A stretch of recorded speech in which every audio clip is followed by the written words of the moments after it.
सुप्रभात मेरे प्यारे बच्चों। आज हम बड़े भाई साहब पृष्ठ संख्या 57 से आरंभ करेंगे। सालाना इम्तिहान हुआ। भाई साहब फेल हो गए, मैं पास हो गया और दर्जे में प्रथम आया। मेरे और उनके बीच में केवल 2 साल का अंतर रह गया। जी में आया भाई साहब को आड़े हाथों लूँ। आपकी वह घोर तपस्या कहाँ गई? मुझे देखिए, मज़े से खेलता भी रहा और दर्जे में अव्वल भी हूँ।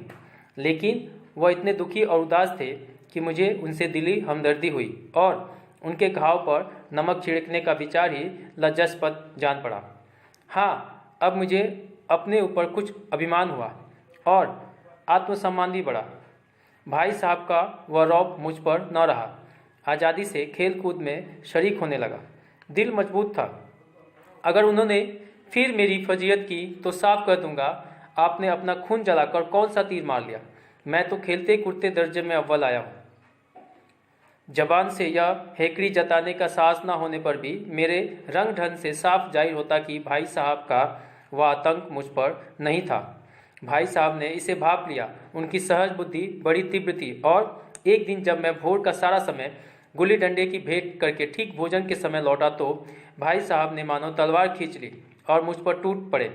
देखता हूँ इस साल पास हो गए और दर्जे में अव्वल आ गए तो तुम्हें दिमाग हो गया। मगर भाईजान, घमंड तो बड़े बड़े का नहीं रहा। तुम्हारी क्या हस्ती है? इतिहास में रावण का हाल तो पढ़ा ही होगा।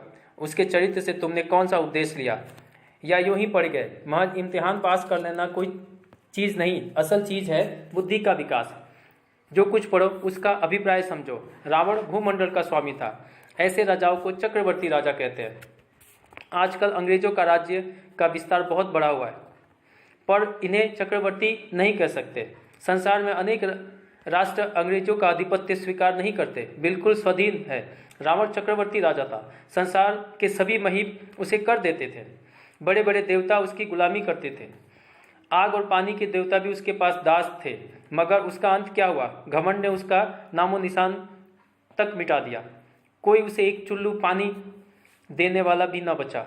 आदमी और जो कुकर्म चाहे करे, पर अभिमान न करे। इतराए नहीं, अभिमान किया और दीन दुनिया दोनों से गया। यह अनुच्छेद कहानी का दूसरा भाग है। इसमें यह बताया गया कि कैसे सालाना इम्तिहान होता है, अर्थात आखिरी परीक्षा होती है और बड़े भाई साहब फेल हो जाते हैं। छोटा भाई पास हो जाता है। न सिर्फ पास होता है बल्कि वह कक्षा में अव्वल आता है, अर्थात प्रथम स्थान। लेखक को ऐसा लगता है कि जैसे वो अपने भाई से साफ साफ कह दे कि आपने दिन रात पढ़कर कौन सा तीर मार लिया। मुझे देखिए, मैं खेलते कूदते कक्षा में अव्वल आया हूँ, अर्थात प्रथम स्थान प्राप्त किया हूँ। किंतु भाई साहब का हाल देखकर लेखक को उसके ऊपर दया आ गई। अब लेखक आसानी से खेलने के लिए जा सकता था, क्योंकि लेखक के ऊपर अपने बड़े भाई साहब का जो रौद्र रूप था वो सब खत्म हो गया था। जो डर था वो सब निकल गया था। इस वजह से वह आसानी से खेलने जा सकता था। बड़े भाई साहब भी अब कुछ नहीं कहते थे। एक दिन जब लेखक भोर का सारा समय गिल्ली डंडा खेलकर ठीक खाने समय आता है, तब बड़े भाई साहब उसे देखकर तलवार खींच लेते हैं, अर्थात बहुत क्रोधित हो जाते हैं और उसको समझाने लगते हैं और कहते हैं कि देख लिया मैंने इस बार कि तुम कक्षा में पास हो गए तो बहुत उड़ने लगे हो। तो भाई साहब जान लो, तुम्हें घमंड हो गया है और घमंड करने वालों का हमेशा नाश होता है। इतिहास से तुमने सबक नहीं लिया क्या? यहाँ पर बड़े भाई साहब छोटे भाई को रावण का उदाहरण पेश कर रहे हैं और कह रहे हैं कि रावण तो पूरे भूमंडल का स्वामी था, अर्थात पूरी पृथ्वी का स्वामी था। ऐसे लोगों को चक्रवर्ती कहते हैं। आजकल अंग्रेजों का भी आधिपत्य बहुत बड़ा है, अर्थात अधिकार भी बहुत बढ़ गया है। लेकिन हम अंग्रेजों को चक्रवर्ती नहीं कर सकते, क्योंकि दुनिया में बहुत सारे ऐसे देश हैं जो अंग्रेजों की गुलामी स्वीकार नहीं करते। वह नहीं मानते कि अंग्रेज ही उनके विधाता है। किंतु उस समय रावण से सब डरते थे। संसार में जितने भी महिम, अर्थात जितने भी राजा है, वह उसके पास दास थे। वह उसको कर देते थे, अर्थात टैक्स देते थे। यहाँ तक कि बड़े बड़े देवता भी उसके यहाँ गुलामी करते थे। आग और पानी के देवता भी उसके यहाँ दास थे। लेकिन घमंड ने उसका सब कुछ नष्ट कर दिया। बड़े भाई साहब कह रहे हैं कि व्यक्ति चाहे जो कुछ भी करे, जो पाप करना करे, किंतु घमंड ना करे, क्योंकि घमंड जो करेगा देश दुनिया से जाएगा। रावण ने भी घमंड किया था, जिस कारण आखिरी समय में उसे चुल्लू भर पानी देने वाला भी कोई नहीं बचा था। शैतान का हाल भी पड़ा ही होगा। उसे यह अभिमान हुआ था कि ईश्वर का उससे बढ़कर सच्चा भक्त कोई है ही नहीं। अंत में यह हुआ कि स्वर्ग से नरक में ढकेल दिया गया। शाहेरूम ने भी एक बार अहंकार किया था, भीख मांग मांग कर मर गया। तुमने तो अभी केवल एक दर्जा पास किया है और अभी से तुम्हारा सिर फिर गया, तब तो तुम आगे बढ़ चुके। यह समझ लो कि तुम अपनी मेहनत से पास नहीं हुए। अंधे का हाथ बटेर लग गई, मगर बटेर केवल एक बार ही हाथ लग सकती है, बार बार नहीं लग सकती। कभी कभी गुल्ली डंडे में भी अंधा चोट निशान पड़ जाता है, इससे कोई सफल खिलाड़ी नहीं हो जाता। सफल खिलाड़ी वह है जिसका कोई निशाना खाली न जाए। यहाँ बड़े भाई साहब शैतान का भी उदाहरण प्रस्तुत कर रहे हैं। वह कह रहे हैं कि शैतान के बारे में भी तो तुमने पढ़ा ही होगा। उसका मानना था कि वह ईश्वर से भी बड़ा है और ईश्वर ही उसके सबसे बड़े भक्त थे। अंत में नतीजा क्या हुआ? वह स्वर्ग से नरक में ढकेल दिया गया। शाहेरूम का भी उदाहरण प्रस्तुत कर रहे हैं कि शाहेरूम ने भी एक बार अहंकार किया था, अर्थात घमंड किया था, जिसके कारण पूरी जिंदगी भीख मांग मांग कर उनको गुजारा करना पड़ा और अंत में मर गए। वैसे ही तुमने तो केवल अभी तक एक ही दर्जा पास किया है और तुम्हारा सिर फिर गया है, दिमाग घूम गया है, तब तो तुम आगे बढ़ चुके। यह समझ लो कि तुम पास नहीं हुए, बस अंधे के हाथ बटेर लग गई है। अर्थात अंधे के हाथ में अगर हम कुछ देते हैं तो वो पकड़ लेता है, आंखों से देख नहीं सकता। वैसे ही ऐसा लग रहा है कि तुमने पास नहीं किया है, तुम्हें पास करा दिया गया है, अर्थात लक की वजह से तुम पास हो गए। मगर मेरे भाई साहब, बटेर बस एक बार ही लग सकती है, बार बार नहीं लग सकती। अर्थात किस्मत बस एक बार ही साथ देगा, बार बार नहीं। कभी कभी गुल्ली डंडे में भी अंधा भी चोट निशाना पड़ जाता है, इससे कोई सफल खिलाड़ी नहीं बनता। सफल खिलाड़ी वह है जो हर एक निशाने को खाली न जाने दे, अर्थात हर एक खेल में, हर एक मैच में वह अच्छा प्रदर्शन करे। मेरे फेल होने पर मत जाओ, मेरे दर्जे में आओगे तो दांतों पसीना आ जाएगा। जब अलजबरा और ज्योमेट्री के लोहे के चने चबाने पड़ेंगे और इंग्लिस्तान का इतिहास पढ़ना पड़ेगा। बादशाहों के नाम याद रखना आसान नहीं। 8 हेनरी हो गुजरे हैं। कौन सा कांड किस हेनरी के समय में हुआ, क्या यह याद कर लेना आसान समझते हो? हेनरी 7वीं की जगह हेनरी 8वां लिखा और सब नंबर गायब। सफाचट, सिफर भी ना मिलेगा, सिफर भी हो किस ख्याल में? दर्जनों तो जेम्स हुए हैं, दर्जनों विलियम। कोड़ियो चार्ल्स दिमाग चक्कर खाने लगता है, आंधी रोग हो जाता है। इन अभागों को नाम भी न जुड़ते थे, एक ही नाम के पीछे दोयम सोयम चौरुम पंचुम लगाते चले गए। मुझसे पूछते तो 10 लाख नाम बता देता। बड़े भाई साहब कह रहे हैं कि मैं फेल हो गया हूं, इस पर मत जाओ।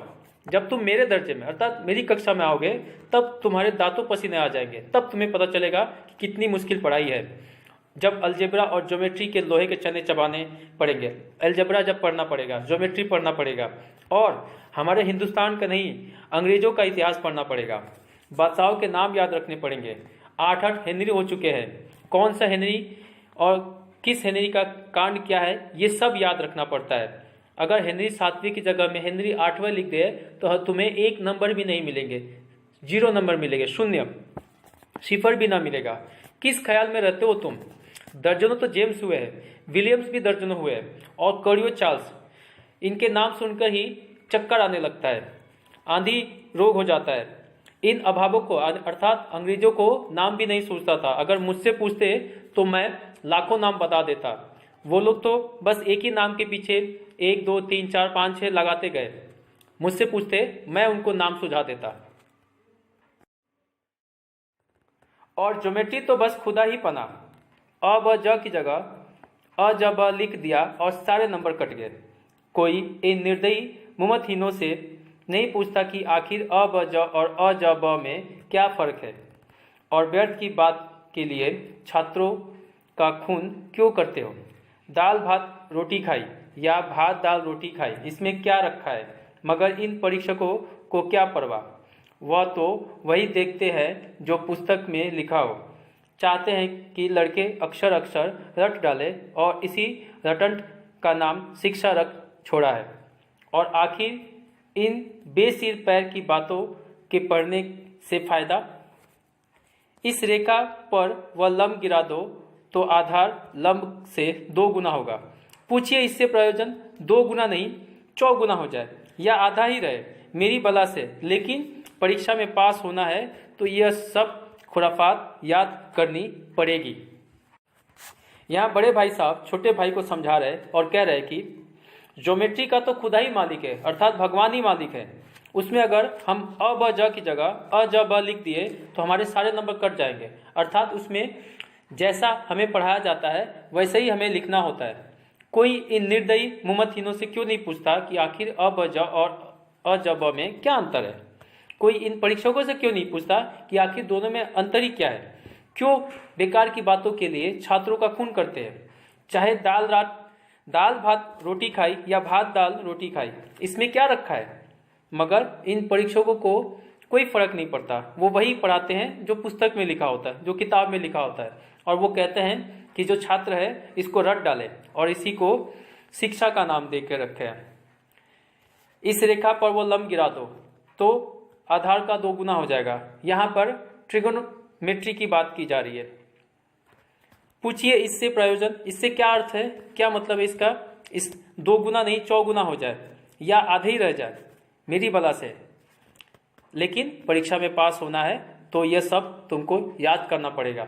बड़ा भाई साहब छोटे भाई को यही समझा रहे हैं कि गणित का विषय और भी कठिन है। जब तुम मेरी कक्षा में आओगे, गणित पढ़ोगे तो और भी मुश्किलों का सामना करना पड़ेगा, तब तुम क्या करोगे?